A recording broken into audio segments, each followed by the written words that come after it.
ৰাষ্ট্ৰীয় স্বয়ংসেৱক সংঘৰ মানে প্ৰমুখ মোহন ভগৱতজীলৈ আমি কেইটামান অনুৰোধ কৰিব খুজিছোঁ আৰু আশা কৰোঁ অসমৰ এই ৰাষ্ট্ৰীয় স্বয়ংসেৱক সংঘৰ দায়িত্বত থকা মুৰব্বীসকলে এই কথাটো বিবেচনা কৰিব আৰু আমাৰ কথাবোৰ মোহন ভগৱতজীয়ে পোৱাৰ ব্যৱস্থা কৰি দিব। আমাৰ ক'ব খোজা কথাটো হ'ল আপোনালোকে যে হিন্দুত্বৰ আদৰ্শ দৰ্শন চিন্তা চেতনা প্ৰতিষ্ঠা কৰাৰ কাৰণে সুদীৰ্ঘ দিন ধৰি ত্যাগ কৰি আছে, সুদীৰ্ঘ দিন ধৰি অহোপুৰুষাৰ্থ কৰি আহিছে, গতিকে সেই কামবোৰ কৰি থাকক, আমাৰ তাত আপত্তি নাই।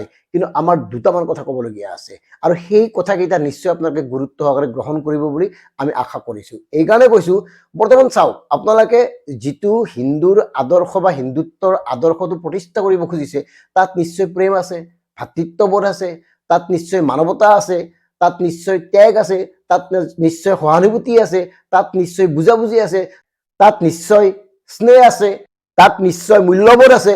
গতিকে এই কাৰণ কাৰক বা এই কথাবোৰ থকাৰ পিছত আপোনালোকে যি মূল্যবোধ সৃষ্টি কৰিব লাগিছিল তাত সফল হৈছে নে হোৱা নাই। আমি মাত্ৰ আজি এটা উদাহৰণ দিব খুজিছোঁ, অসমৰ ক্ষেত্ৰক লৈ এই উদাহৰণটো দিব খুজিছোঁ। অসমত এতিয়া সৰ্বত্ৰে চিণ্ডিকেটৰ দৌৰাত্ম্য, চাৰিওফালে চিণ্ডিকেট, মানে প্ৰতিদিনে কোটি কোটি টকা এনেকে কলা সাম্ৰাজ্যলৈ গৈ আছে চিণ্ডিকেটৰ জৰিয়তে। আৰু এই চিণ্ডিকেটক লৈ কোনেও মাত নামাতে, নে কোনো জাতীয় দল সংগঠনে মাত মাতে, নে কোনো ৰাজনৈতিক দলে মাত মাতে, নে আপোনাৰ সংবাদ মাধ্যমে মাত মাতে, মানে মাত কোনো নামাতে। কিয়? গতিকে চিণ্ডিকেটে কেনেকে অসমৰ অৰ্থনৈতিক অৱস্থাটো ভাঙি তছনছ কৰি পেলাইছে এই কথাবোৰ আপোনালোকে গুৰুত্ব দিয়া উচিত আৰু তাৎক্ষণিকভাৱে এই চিণ্ডিকেটটো বন্ধ হ'ব লাগে। অসমত চিণ্ডিকেট সম্পূৰ্ণৰূপে বন্ধ হ'ব লাগে, কাৰণ ব্যাপক ৰূপত চলি থকা চিণ্ডিকেটৰ বাবে অসমৰ কোটি কোটি টকা কলা বজাৰলৈ গৈ আছে দিনে দিনে, আৰু তাৰ পৰা লোকচান কাৰ হৈছে সাধাৰণ জনতাৰ। আৰু চিণ্ডিকেটৰ বাবে সাধাৰণ জনতাৰ জীৱনত কি প্ৰভাৱ পৰিছে আপোনালোকে প্ৰত্যেকেই জানে।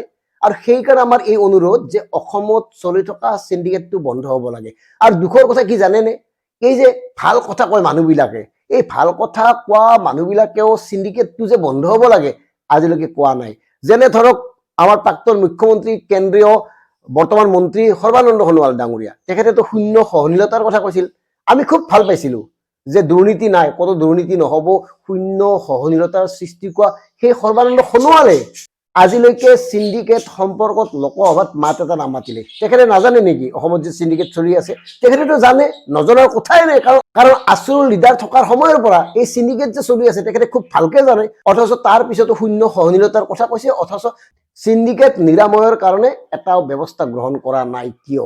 আৰু এয়াই আমাৰ কাৰণে আশ্চৰ্যকৰ কথা, কাৰণ এনেকুৱা কাৰবাৰ হৈ আছে যে ২ নম্বৰী টকাও ল'ব আপোনালোকে, ভাল ভাল কথাও ক'ব। এনেকুৱাতো হ'ব নালাগে, হ'ব নোৱাৰে।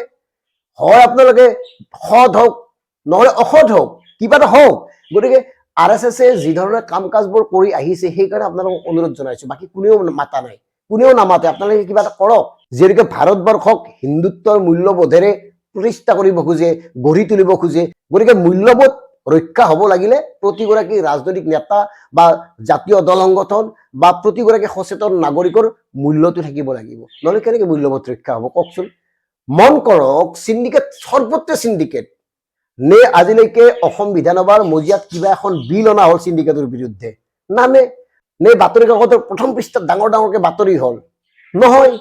নে কোনোবা সংবাদ মাধ্যমত ডাঙৰকে আলোচনা চক্ৰ হ'ল বা টক শ্ব' হ'ল? নহ'ল। কিয় নহয়? মানে ভাগবোৰ প্ৰত্যেকে পায় আৰু নিজৰ গাতে ইমান মলি, আমি আনক কেনেকে চাফা কৰিব যাম হে?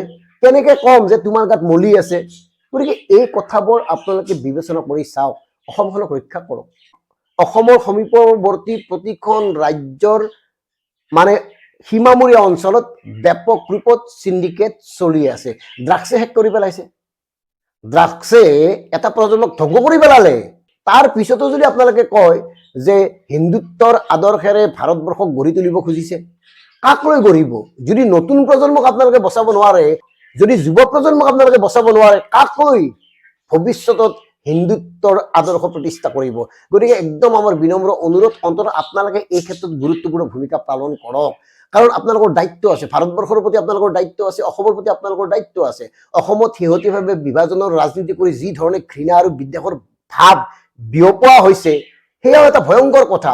গতিকে প্ৰেম, ভাতৃত্ব, সততা, মানৱতাবোধৰ কথা কোৱা আপোনালোকে এই ক্ষেত্ৰত গুৰুত্বপূৰ্ণ ভূমিকা গ্ৰহণ কৰা উচিত আৰু আপোনালোকে ল'ব পাৰিব। আৰু সেই কথা ভাবিয়েই আমাৰ এই আবেদন আপোনালোকৰ যিজন মূল মানুহ মোহন ভগৱত, তেখেতেতো খুব ভাল কথা কয়।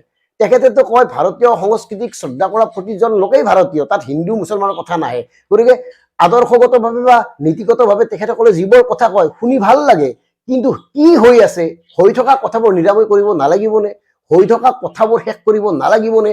হৈ থকা কথাবোৰৰ পৰা ঊৰ্ধলৈ গৈ আমি আপোনালোকে গঢ়িব খোজা যিটো আদৰ্শগত হিন্দুত্ববাদ, সেই কথাটো উপলব্ধি কৰিব নালাগিবনে? গতিকে আপোনালোকক বিনম্ৰ অনুৰোধ, অন্ততঃ প্ৰথম পৰ্যায়ত অসমৰ চিণ্ডিকেটটো নিষেধ কৰাৰ বাবে, নিৰাময় কৰাৰ কাৰণে কাৰ্যকৰী ব্যৱস্থা গ্ৰহণ কৰক। এয়াই আমাৰ ডি কে বিভক্তৰ অনুৰোধ। আৰু আশা কৰিম আমাৰ এই কথাখিনি আপোনালোকৰ ৰাষ্ট্ৰীয় স্বয়ংসেৱক সংঘৰ প্ৰমুখ মাননীয় মোহন ভগৱতজীৰ কাষলৈ কিবাকে হ'লে পঠিয়াই দিয়ক। কাৰণ জানো তেখেতে এই কথাবোৰ শুনিলে চিণ্ডিকেটটো অসমত নোহোৱা কৰি পেলাব। আৰু সেই নিৰ্দেশনা দিলে নিশ্চয় এওঁলোকে মানে এই যিসকলে চৰকাৰ চলাই আছে তেওঁলোক বাধ্য হ'ব।